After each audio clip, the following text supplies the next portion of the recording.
Valorificarea poziției geografice și creșterea valorii adăugate la produsele pescărești tradiționale, consolidarea competitivității zonei de pescuit Dobrogea Nord și creșterea consumului de pește și a produselor din pește la nivelul zonei Dobrogea Nord fac obiectul principal al contractului de finanțare pentru proiectul Construire de barcader Orașul Ovidiu din Programul Operațional pentru Pescuit 2007-2013. Implementarea acestui proiect va contribui la realizarea obiectivelor ce reprezintă priorități pentru administrația noastră și anume dezvoltarea unei zone de debarcare și descărcare pește la standarde europene, revigorarea mediului economic local, stimulând creșterea cererii de pește și produse piscicole, creșterea veniturilor la bugetul local al orașului Ovidiu, chiar și crearea de noi locuri de muncă, limitând șomajul și reducând fenomenul de migrație internă. Proiectul constă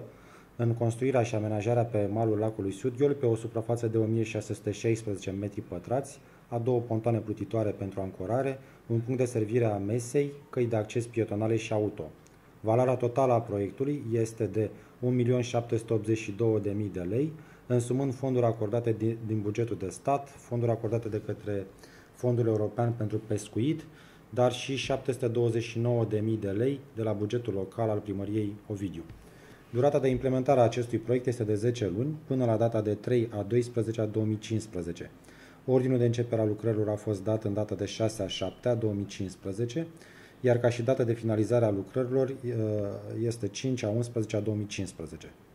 În ultimul raport privind execuția lucrărilor pentru perioada 6/7/31/8/2015 s-a constatat un grad de realizare a lucrării de 50%.